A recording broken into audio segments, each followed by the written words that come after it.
اور آپ کی زندگی بدل سکتی ہے، صرف 3 دن، اور آپ کے گھر میں دولت ہی دولت آ سکتی ہے، صرف 3 دن، اور بیماریوں سے شفا مل سکتی ہے، صرف 3 دن، اور کاروبار میں ایسی برکت ہو سکتی ہے کہ آپ خود حیران رہ جائیں۔ یہ کوئی عام عمل نہیں، یہ ہے سورۃ الکوثر کا 3 دن کا وظیفہ۔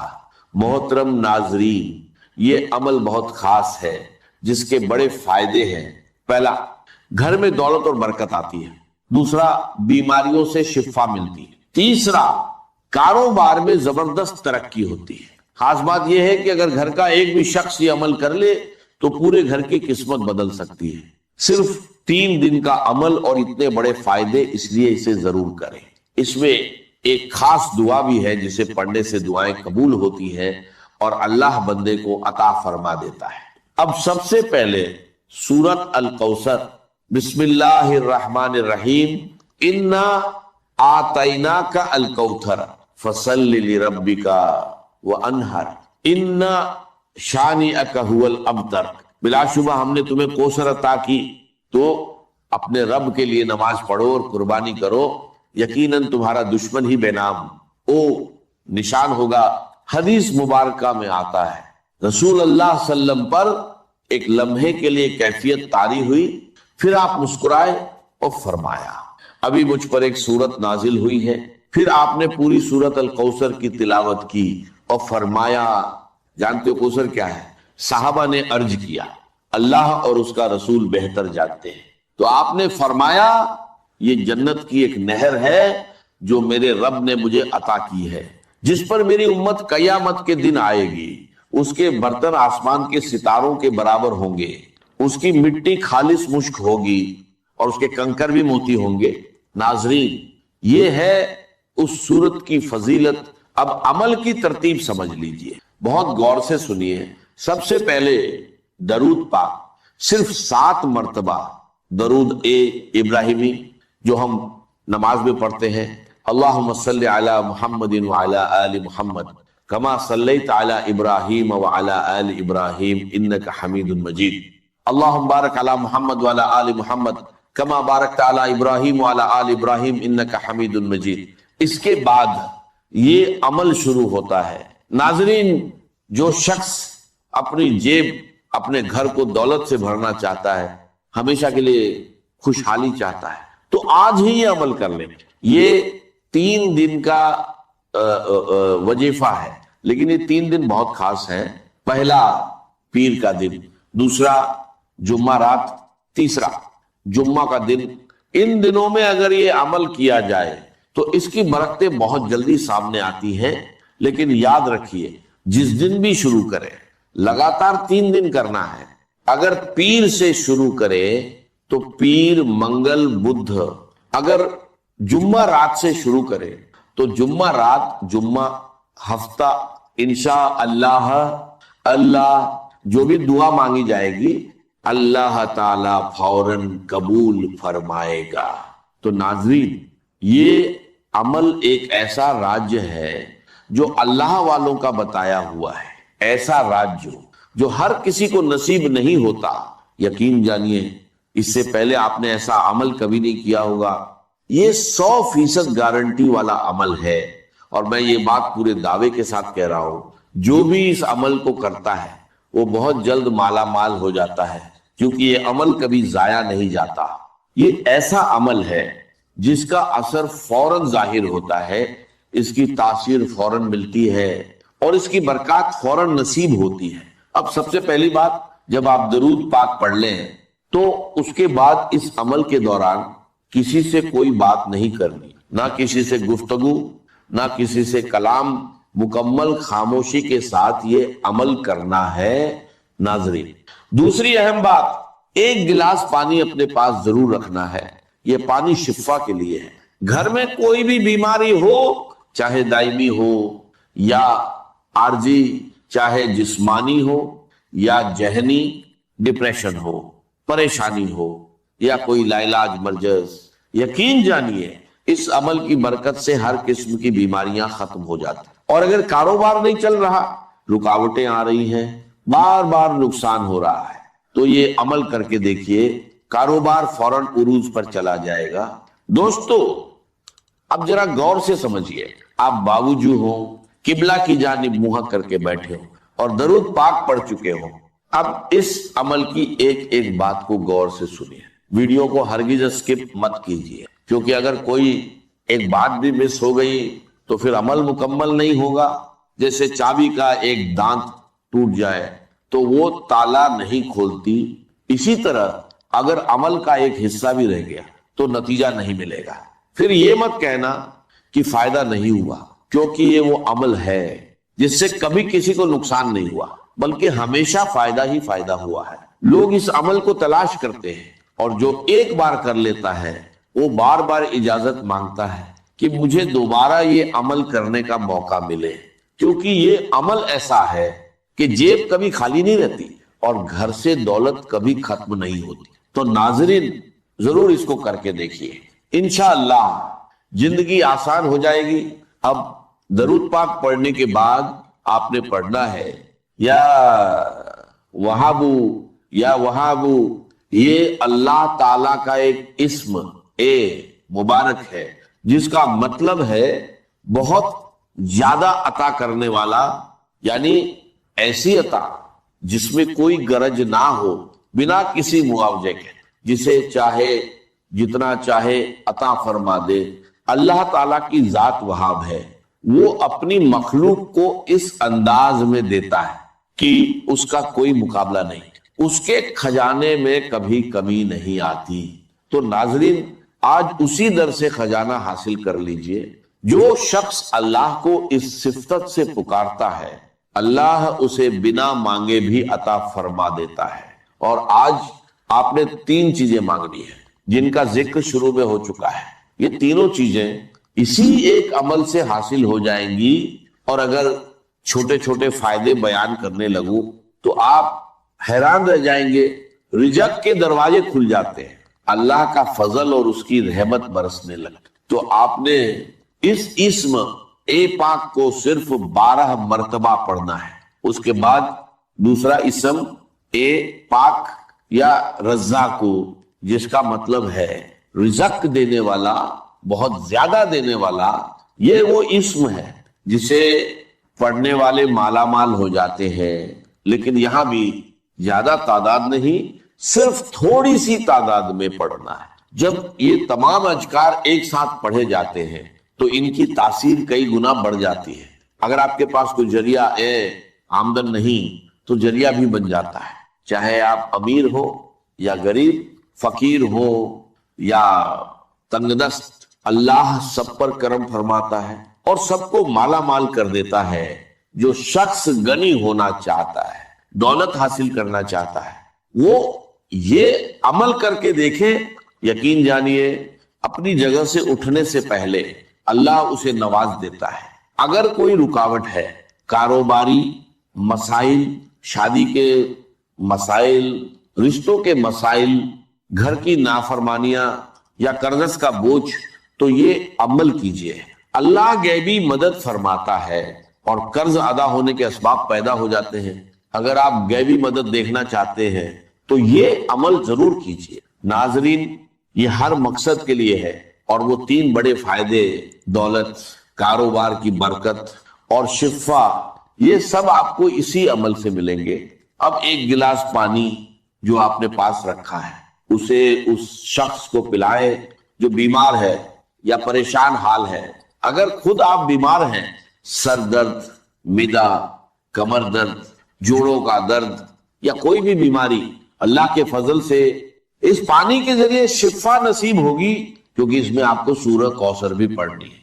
اب میں سورہ کوثر کی بات کرتا ہوں، لیکن سب سے پہلے جو اسم پاک میں نے آپ کو بتایا تھا، یعنی یا رجاکو، اس کے کمالات دیکھیں جب آپ اسے پڑھیں۔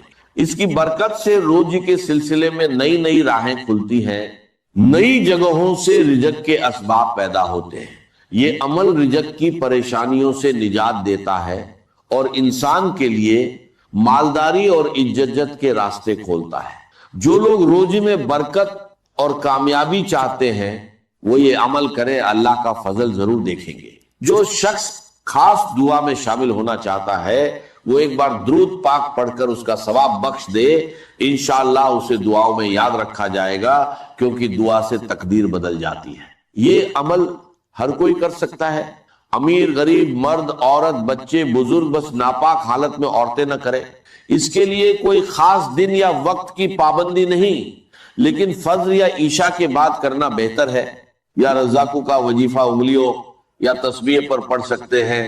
کوشش کریں کہ تنہائی میں سکون اور خشوع کے ساتھ پڑھیں، 23 بار یا رزاقوں پڑھیں، پھر سورہ کوثر پڑھیں، بسم اللہ الرحمن الرحیم انا اعطیناک الکوثر، پھر یہ دعا 3 بار پڑھیں، لا الہ الا اللہ سبحان الشافی الکافی، ترتیب یاد رکھیں، یا وہابو یا رزاقو، سورہ کوثر دعا، اس میں کوئی آگے پیچھے یا کمی بیشی نہ کرے اور بیچ میں کسی سے بات نہ کرے۔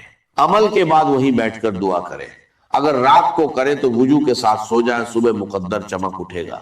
اگر صبح کرے تو پورا دن کامیابی ملے گی۔ عمل کے بعد سامنے رکھا پانی کا گلاس لے، اس پر دم کرے اور 3 گھونٹ میں پی لے، ہر بار بسم اللہ پڑھ کر۔ اگر گھر میں زیادہ لوگ ہیں تو اسی پانی کو بڑھا کر سب کے لیے استعمال کر سکتے ہیں، لیکن گھر سے باہر کسی کو نہ دے۔ اب سورہ کوثر کا طریقہ تھوڑا خاص ہے، اس کی اہمیت بہت زیادہ ہے۔ اسے سورت شفا بھی کہا جاتا ہے، جو روشنی اور نور کی طرح انسان کی زندگی کو چمکا دیتی ہے۔ کبھی اسے گرہن بھی لگ جاتا ہے، دن بھر میں یہ 3 حالات بدلتا ہے، صبح اور شام ہلکا اور دوپہر میں تیز۔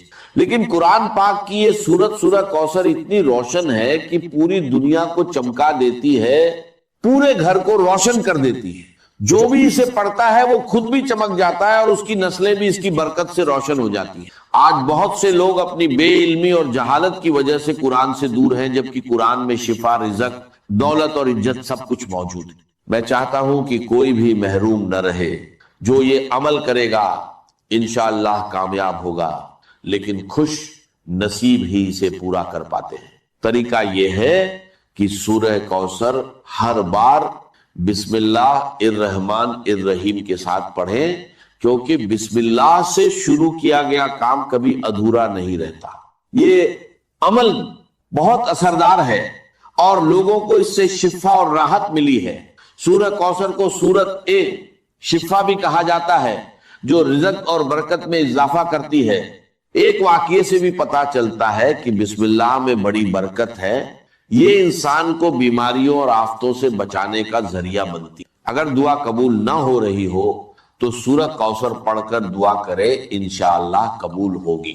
قرآن ہر انسان کے لیے ہے، بیمار کے لیے شفا، غریب کے لیے سہارا، کمزور کے لیے طاقت، گمراہ کے لیے ہدایت۔ آج بھی اتنے سالوں بعد قرآن کی برکت ویسی ہی ہے۔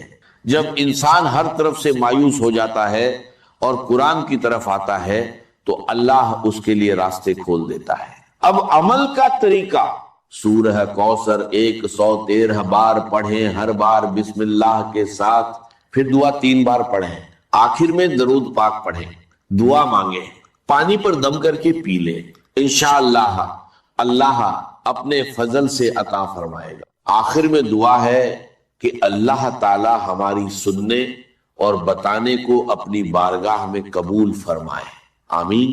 ایک ہے نماز ہم پڑھ لیتے ہیں، آپ نے سارا پڑھ لیا، سارا تعبیر ارکان بھی کر لی، لیکن اگر آپ کا اللہ کے ساتھ ڈائریکٹ کمیونین اور ڈائریکٹ کمیونیکیشن قائم نہیں ہوا تو نماز، جس کو کہ کہا گیا کہ الصلاۃ معراج المومنین، جو قرب حضور کو حاصل ہوا معراج میں، وہ ایک بندہ مومن دنیا میں رہتے ہوئے حاصل کر سکتا ہے نماز۔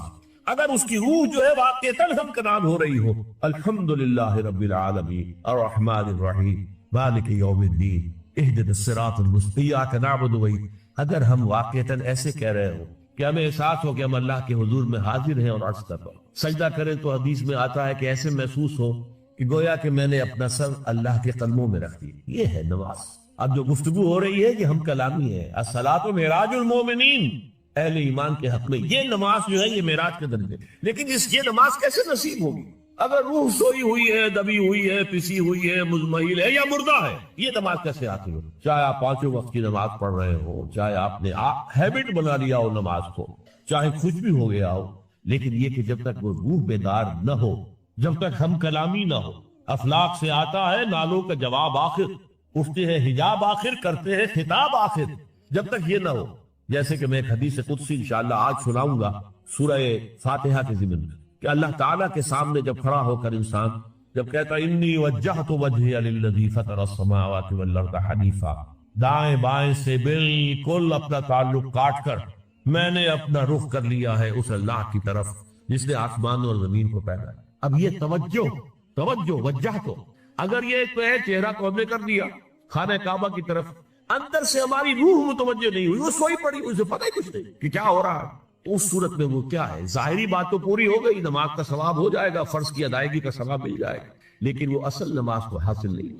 یہ ہے وہ بات کہ وَإِذَا سَأَلَكَ عِبَادِي عَنِّي فَإِنِّي قَرِيبٌ، اے نبی جب میرے بندوں کی روحیں بیدار ہو، توانا ہو جائیں، حیات تازہ سے وہ ہم کنار ہو جائیں، اور پھر وہ میرے بارے میں پوچھیں، میرا تقرب حاصل کرنا چاہتا ہوں، آپ سے پوچھیں تو کہیے میں قریب ہوں۔ اجیب دعوت الداعی اذا دعان، یہ ہے وہ دعا، میں ہر پکارنے والے کی پکار، ہر دعا کرنے والے کی دعا کو سنتا ہوں، قبول کرتا ہوں، جواب دیتا ہوں جہاں کہیں بھی مجھے پکارے۔ اذا دعان، اس میں در حقیقت وہ مفہوم آ گیا ہے where and then wherever، آپ اپنے گھر میں ہو کر پکارے اللہ کو، آپ بستر پر لیٹے ہوئے پکارے اللہ، الذین یذکرون اللہ قیاما وقعودا وعلی جنوبہم، ہاں ٹھیک ہے، بعض مقامات بعض اوقات قبول دعا کے لیے زیادہ سازگار ہے، حرم میں جا کر دعا مانگی جائے، اور منا میں عرفات میں خاص طور پر، جبل رحمت پر خاص طور پر، ملتزم جو ہے کعبے کا اس پر خاص طور پر، وہ ایام بھی ہے خاص، لیکن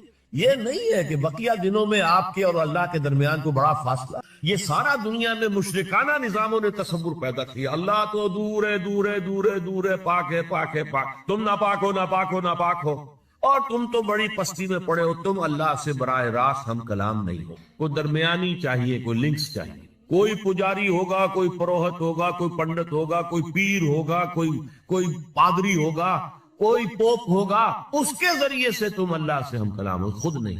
اور جب ذریعے بیچ میں آ گئے تو ان کی مٹھی گرم کرو، ان کی چاپلوسی کرو، ان کو بھی جو ہے چادریں چڑھاؤ، ان کو نذرانے پیش کرو، یہ ہے بدترین ایکسپلائٹیشن جو مذہب کے ذریعے سے نوع انسانی کی۔ یہ دو ایکسپلائٹیشن دنیا میں ہوئی ہے تاریخ انسانی میں، ایک بادشاہوں کی طرف سے خراج دو ہمیں، محنت تم کرو گے کھیت میں، آدھا حصہ ہمارے پاس آئے گا، ہم ایش کریں گے، ہم سٹینڈنگ آرمیز رکھیں گے تاکہ ذرا تم بغاوت کرو تو تمہارا سر کچل دیا جائے۔ یہ ایکسپلائٹیشن بدترین، مانگنے والا گدا ہے، صدقہ مانگے یا خراج۔ دوسری طرف ہم بادشاہ ہیں، ہم چندر بنسی سورج بنسی خاندان ہیں، ہم راجپوت ہیں، حکومت کرنا ہمارا حق ہے۔ اور یہ پنڈت پروہت جو ہے وہ بھی کہیں گے کہ ٹھیک ہے، نصف لی و نصف لک وہذا قوم جاہلون، یہ عوام جو ہے ان کا خون چوسو، ہمیں یہ نذرانے پیش کریں، بتوں کو آ کے چڑھائیں اور تمہیں خراج دیں اور ٹیکس دیں، they are to be exploited۔ اسلام نے آ کر دونوں کا خاتمہ، کوئی ملوکیت نہیں، زکوٰۃ ہے تو غربا کے لیے، بادشاہ کے لیے نہیں ہے، یہ تو غربا کے لیے، لہذا کوئی ٹیکس نہیں۔ نمبر دو، اللہ سے ہم کلام ہونے کے لیے کسی دربان، کسی جو ہے پہرے دار کی مٹھی گرم کرنے کی ضرورت نہیں، جب چاہو ہم کلام ہو جائے۔ دل کے آئینے میں ہے تصویر یار، جب ذرا گردن جھکائی دیکھ لی، یہ تو تم ہماری طرف متوجہ نہیں ہوتے، ہم تو ہر وقت کہتے ہیں، ہر شب کو آخری لمحات جو ہے، آخری جو گھنٹے ہیں رات کے، سمائے دنیا تک ہم نزول فرما دیتے ہیں تمہارے لیے، اور پکارنے والا پکارتا ہے، حل من مستغفر فاغفر لہ، ہے کوئی استغفار کرنے والا کہ میں اسے بخش دوں، حل من سائل فاعطیہ، ہے کوئی مانگنے والا کہ میں اسے عطا کروں۔ تم ہی سوئے رہتے ہو، الٹا غفیر رہتے ہو، تمہیں ہماری طرف توجہ نہیں ہے۔ اگر ہماری طرف متوجہ ہو جاؤ تو جیسے کہ اقبال نے کہا کہ میرے لیے یہ دربان جو ہے پیران کلیسا کو کلیسا سے اٹھا دو، کیوں خالق و مخلوق میں حائل رہے پر ایسا معاشرتی نظام کہ جس سے بدکاری کو، زنا کو بالکل نکال دیا جائے، خاندانی نظام کو مستحکم کیا جائے۔ پھر آپ اس سے آگے بڑھیے، اس میں وہ احکام بھی ہے جن کا تعلق معاشیات سے ہے، سود حرام ہے، سٹہ حرام ہے، فارورڈ ٹریڈنگ کی اکثر شکلیں حرام ہے، یہ پہلے سے جو فصلوں کے سودے ہو جاتے ہیں حرام ہے، یہ ساری چیزیں کیا ہیں؟ ان کا تعلق معاشیات سے ہے۔ پھر اس میں سیاست بھی ہے، قانون فوجداری بھی ہے، قانون دیوانی بھی ہے، قانون وراثت بھی ہے، قانون شہادت بھی ہے۔ زندگی کا کوئی گوشہ نہیں ہے کہ جو اسلام کے اندر تھا۔ تو اب یوں سمجھیے کہ اقامت دین کا مطلب کیا ہوگا، نماز قائم کرنا مطلب ہوگا۔ غور کیجئے، میں ایک بات کہہ رہا ہوں سمجھانے کے لیے، نماز تو انگریز کے دور میں بھی قائم رہی، روزے تو انگریز کے دور میں بھی رکھے جاتے رہے، تو نماز لوگ زیادہ پڑھنے لگے۔ فرض کیجئے کہ کسی ملک کے اندر نماز جو ہے وہاں کے 100% لوگ پڑھنے لگے، لیکن اللہ کا قانون رائج نہ ہو تو کیا دین قائم ہو گیا؟ غور کیجئے اس بات پر کہ ہمارا تصور جب بھی آتا ہے دین کا، چونکہ ہماری 6 نسلیں 8 نسلیں غلامی میں بیت گئی ہیں، یہاں وہی بیٹھے ہیں ہندوستان پاکستان کے لوگ، ہماری نسلیں غلامی میں بیتی، اب ہوتے ہوتے ہماری ذہنیت بدل گئی، تصورات بدل گئے۔ وہ تو ایک نسل میں ہی فرق ہو جاتا ہے، کجا یہ کہ 6 نسلیں گزر گئی ہوں۔ کس حالت میں گزری کہ نماز بھی ہے، روزہ بھی ہے، زکوٰۃ بھی ہے، حج بھی ہے، شادی بیاہ بھی ہے، نکاح بھی ہے، عقیقہ بھی ہے، عیدین بھی ہے، یہ سب کچھ تو ہے، لیکن اسلام کا قانون نہیں، نہ فوجداری، نہ دیوانی، نہ قانون وراثت، نہ اس کے معاشی احکام کی کسی کو پرواہ۔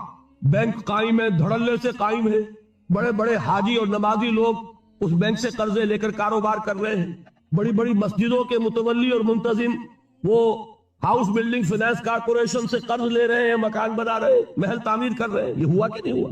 یہ اس طریقے سے ذہنیت بدلی کہ وہ تصور ہی ذہن سے نکل گیا کہ یہ بھی کوئی دین کا حصہ ہے، ہمارا تصور یہی رہ گیا۔ لہذا کسی شخص کے دل میں دینی جذبہ پیدا ہوتا ہے تو بڑا تیر مارے گا، نماز زیادہ پڑھنی شروع کر دے گا، ابھی پہلے فرض پڑھ رہا تھا، تہجد بھی پڑھنی شروع کر دے گا، لیکن یہ خیال نہیں آئے گا کہ میرا دین صرف نماز روزے کا دین نہیں ہے، میرا دین تو مکمل زندگی کا دین ہے، میرا دین تو پامال ہے، اللہ کا دین تو مغلوب ہے، اللہ کا قانون جو ہے اس کے دھجیاں بکھر رہی ہیں، انسانوں کے بنائے ہوئے قانون چل رہے ہیں۔ اس کو، اس پورے 3 جو حصے ہیں، سماجی نظام، معاشی نظام، سیاسی نظام، اس میں پورے دین کو قائم کرنا اقامت دین ہے۔ یہ ہے ان اقیم الدین ولا تتفرقوا فیہ۔ یہ کیسے ہوگا؟ جبکہ مل جل کر کام کرو، ایک جمعیت ہو، تفرقہ ہو آپ کا، انہی چیزوں میں تفرقہ ہو جس پر کل میں بیان کر چکا ہوں، نور و بشر کا جھگڑا نہ چکے، علم غیب کا مسئلہ ہی حل نہ ہو، تو کہاں جمع ہوگے اور کہاں دین قائم کرو گے؟ دست و گریبان رہو گے آپس میں۔ لہذا ان اقیم الدین ولا تتفرقوا فیہ، یہ اقامت دین ہے۔ اس میں ذرا ہو سکتا ہے کہ کچھ حضرات اگر قرآن مجید کے تراجم کنسلٹ کریں تو انہیں احساس ہو کہ شاید میں نے ترجمے میں کچھ اونچ نیچ کر دی ہے، اس لیے کہ بعض حضرات نے ترجمہ کیا ہے قائم رکھو دین کو۔ غور کیجئے، قائم کرو دین کو اور قائم رکھو دین کو، فرق کیا ہے اس میں؟ قطعاً کوئی فرق نہیں۔ دین قائم ہے تو قائم رکھو، قائم نہیں ہے تو رکھو کس کو؟ پہلے قائم کرو پھر قائم رکھو۔ سیدھی سی بات یہ ہے، خیمہ ہے، خیمہ اگر کھڑا ہے تو اسے کھڑا رکھنا ہے، اگر تیز آندھی آ رہی ہے تو آپ کیا کریں گے؟ کھڑا رکھنے کی کوشش کریں گے، اس کے ٹوٹے خوب اچھی طرح مضبوط کریں گے، رسیوں کو دیکھ لیں گے کمزور تو نہیں، ہو سکتا ہے اس کے بانس کو پکڑ کر کھڑے رہنا پڑے، رسیوں کو پکڑ کر ایک آدمی کھڑا رہ کے خیمہ گر نہ جائے۔ کھڑا ہے، کھڑا رکھنا ہے، گرنے نہیں دینا، اور اگر گر گیا ہے تو اس کو کھڑا کرے۔ اس کو یوں سمجھیے کہ اگر کوئی شخص خلافت راشدہ میں پیدا ہو جاتا تو اسے دین قائم کرنا نہیں ہے، وہ قائم تو کر گئے محمد الرسول اللہ صلی اللہ علیہ وسلم، وہ محنت، وہ جد و جہد، وہ کوشش، وہ قربانیاں، وہ ایثار، وہ جہاد، وہ قتال، اس کے نتیجے میں دین قائم کر گئے۔ اب قائم رکھنا ہے، کوئی فتنہ ایسا نہ آئے کہ اس کو ختم کر دے۔ کیا ہوا تھا؟ جنہوں نے زکوٰۃ کا انکار کیا وہ گویا کہ اس دین کو ختم کرنے کے درپے تھے۔ ایک آندھی آئی اور ابو بکر صدیق سینہ سے پر ہو گئے رضی اللہ تعالیٰ عنہ، نئے مدعیان نبوت کھڑے ہو گئے، وہ اس خیمے کو گرانے کی کوشش تھی، محمد کی نبوت کا اعتبار ختم کرنا تھا صلی اللہ علیہ وسلم، تو اس دین کو قائم رکھنا تھا، کھڑے ہو گئے، ان کے ساتھ قتال کیا، سینکڑوں حفاظ ایک جنگ میں شہید ہوئے، جنگ یمامہ، اور یہ کس سے تھی؟ یہ نئے مدعی نبوت سے جنگ تھی۔ تو یہ کیا ہو رہا ہے؟ ابو بکر صدیق کے زمانے میں دین کو قائم رکھا جا رہا ہے کہ حضور قائم کر کے حوالے کر گئے، اب اسے قائم رکھنا ہے۔ اور اب ہم جس حال میں ہے، قائم ہے دین تو رکھے کس کو؟ اصل میں یہ ہے مغالطہ، قائم کرو اور پھر قائم رکھو، یہی ہے۔ تو نتیجے کے اعتبار سے کوئی فرق واقع نہیں۔ تو یہ ہے اقامت دین، اور یہ بات جان لیجئے کہ اقامت دین سے وہ نماز کی میں نے جو مثال دی ہے کہ آپ یہ نہ سمجھنا میں نماز کی توہین کر رہا ہوں، ہر چیز اپنی جگہ پر آئے گی۔ دین کو قائم کرنے کے لیے جو تربیت درکار ہے اس کا سب سے بڑا ستون جو ہے وہ نماز ہے، لیکن دین کو قائم کرنا اس کے تقاضے کچھ اور ہیں۔ ایک مکمل نظام زندگی کی حیثیت سے اس کو برپا کرنا، قائم کرنا، غالب کرنا۔ تیسری اصطلاح وہ ہے جو قرآن مجید میں 3 مرتبہ آئی حضور کی بعثت کے ضمن میں، هو الذی ارسل رسولہ بالہدی ودین الحق لیظہرہ علی الدین کلہ، وہی ہے اللہ جس نے بھیجا اپنے رسول کو صلی اللہ علیہ وسلم الہدا یعنی قرآن حکیم اور دین حق دے کر، تاکہ غالب کرے اسے کل کے کل دین پر۔ یہ دین کا غلبہ، اس کے کیا معنی؟ دین کے معنی لفظی طور پر ہے اطاعت۔ اطاعت کا ایک نظام ہے، جیسا کہ کل میں سمجھا چکا، اولاد والدین کی اطاعت کرے، شاگرد استاد کی اطاعت کرے، جو آپ کے چودھری ہیں، محلے کا چودھری ہے، آپ اس کا کہنا مانیے، لیکن ان تمام اطاعتوں پر اللہ کی اطاعت غالب ہو جائے۔ یہ ہے اظہار دین حق۔ جو اطاعت حق کا ہے، اللہ کی اطاعت حق ہے، اس اطاعت کو تمام اطاعتوں پر غالب کر دو، کوئی اطاعت بھی اس سے مستثنا نہ رہے۔ بات سمجھ میں آ گئی؟ لِيُظْهِرَهُ عَلَى الدِّينِ كُلِّهِ، یہ ہے 3 مرتبہ جو آیا مضمون قرآن مجید میں، سورہ صف میں، سورہ توبہ میں، سورہ فتح۔ تیسری اصطلاح کیا ہوئی؟ اظہار دین الحق علی الدین کلہ، عربی میں تو یوں بنے گی بات۔ چوتھی اصطلاح کیا ہے؟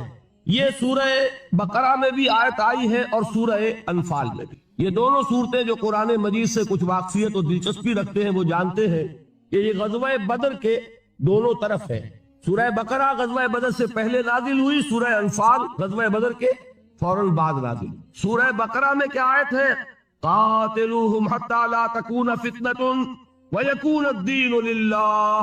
سورہ انفال میں اور شاندار الفاظ کے ساتھ وقاتلوہم حتی لا تکون فتنۃ ویکون الدین کلہ للہ، کلہ کا اضافہ ہو گیا۔ یہ دونوں جو صورتوں کا زمانہ نزول ہے وہ کون سا ہے؟ جبکہ قتال شروع ہو رہا ہے۔ پہلی جنگ کون سی ہے؟ غزوہ بدر بالفعل، اگرچہ 8 مہمیں حضور نے پہلے بھی بھیجی ہیں، تو گویا کہ جو ٹکراؤ اب شروع ہو گیا ہے اور اب تلواریں نیام سے باہر آ گئی۔ مکے میں تو اجازت نہیں تھی نا، مدینے میں تلواریں نیام سے باہر آ گئی، تو فرمایا ہے مسلمانوں اب جب کہ یہ تمہاری جد و جہد اس مرحلے میں داخل ہو گئی اور تمہاری تلواریں نیاموں سے باہر آ گئیں، دیکھنا اب یہ تلواریں نیاموں میں واپس نہ جائیں جب تک فتنہ و فساد بالکل فروغ نہ ہو جائے اور دین کل کا کل اللہ کے لیے نہ۔ فتنہ کیا ہے؟ زمین اللہ کی، اس کا صحیح کون حقدار ہے کہ اس کا حکم چلے؟ Allah. Rightful ruler of this world کون ہے؟ اللہ۔ اگر کوئی اور چلا رہا اپنا قانون تو وہ کون ہے؟ باغی۔ اور جو اللہ کا وفادار ہے اس کا کیا فرض ہے؟ اس باغی کی سرکوبی، بغاوت کی سرکوبی، اور جس کا حق ہے اس کا حق اسے پہنچانا اللہ کا حق ہے۔ لہذا قاتلوہم حتی لا تکون فتنۃ ویکون الدین کلہ للہ۔ 4 اصطلاحات ہو گئی، چاروں تقریباً ہم معنی ہے، بات ایک ہی ہے جو کہی گئی ہے، 2 مکی صورتوں میں، مدنی صورتوں میں۔ 5ویں اصطلاح حدیث میں وہ بھی میں سنا چکا ہوں، بعض چیزیں تو صرف یاد کر رہے ہیں ہم۔ حضور سے پوچھا گیا، ایک شخص جنگ کرتا ہے مال غنیمت کی خواہش کے تحت، ایک شخص جنگ کرتا ہے اپنی شجاعت کے اظہار کے لیے، میری تعریف ہو کہ بڑا بہادر ہے، ایک شخص جنگ کرتا ہے کسی قبائلی یا قومی حمیت و عصبیت میں، ان میں سے کون سا مجاہد فی سبیل اللہ ہے؟ آپ نے فرمایا ان میں سے کوئی مجاہد فی سبیل اللہ نہیں ہے، مجاہد فی